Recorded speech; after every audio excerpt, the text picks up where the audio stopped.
Simone Veil. Simone Veil est née en 1927 au sein d'une famille cultivée. Elle est la cadette de sa famille. Elle vit la majeure partie de son enfance à Nice. Elle décrit l'insouciance face à la menace qui s'abat sur l'Europe. Elle décrit aussi sa déportation. Elle est déportée avec sa mère Yvonne et une de ses sœurs, Milou, au nom de Madeleine, à l'âge de 16 ans, à Auschwitz. Simone Veil va côtoyer les trains de la mort, les capots et l'odeur infernale des fours crématoires. Elle va subir aussi la déshumanisation des camps. Elle portera la matricule 72 651. Elle connaîtra la mort progressive de ses proches et enfin la libération du camp et le retour en France. Dans son livre, Simone Veil parle aussi de sa reconstruction, de sa rencontre et mariage avec Antoine Veil et ses 3 enfants, Jean, Pierre-François et Nicolas.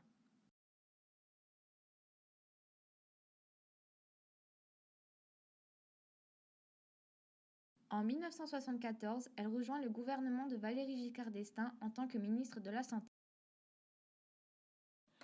Simone Veil luttera pour la contraception et la loi de l'IVG, interruption volontaire de grossesse, votée en 1975.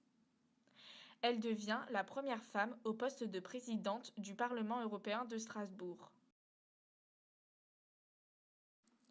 Elle s'occupera d'associations à vocation européenne et fut la présidente d'honneur de la Fondation pour la mémoire de la Shoah. Aujourd'hui, Simone Veil est décédée le 30 juin 2017. Je vais maintenant vous lire mon extrait préféré. Je peux oublier beaucoup de choses, mais pas ces dates. Date de son arrivée et de son départ d'Auschwitz. Elle demeure attachée à mon être le plus profond, comme le tatouage du numéro 78 651 sur la peau de mon bras gauche.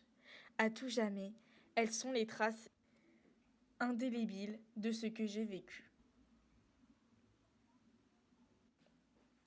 Cet extrait est très touchant et fort en émotion. Cet extrait qui se trouve en début de livre m'a beaucoup touchée et marquée, car on ne s'imagine pas assez à quel point elle a vécu l'horreur et qu'une partie de sa vie est détruite. Elle ne pourra jamais oublier cette période atroce mais devra vivre avec. Ce sont des moments de l'histoire importants. Tous ces déportés en garderont des séquelles et des traces à vie sur la peau à cause de ces tatouages où leur sont donnés des numéros. Ces chiffres montrent bien l'humiliation qu'elle a pu avoir, parmi tant d'autres malheureusement.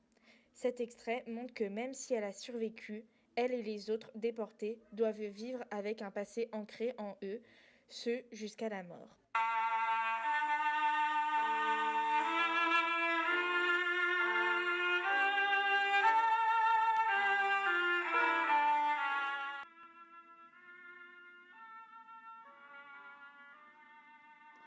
Dans ce livre, Simone Veil revient sur des moments marquants de sa vie.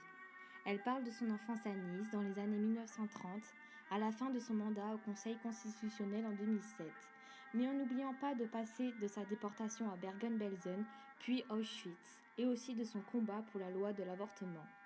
Dans son livre, elle se livre, dépose toute son histoire et ne manque pas de faire un portrait de la société française. Elle n'a jamais baissé les bras. Une vie est écrite de manière simple, sincère et émouvante avec plein de belles leçons de vie.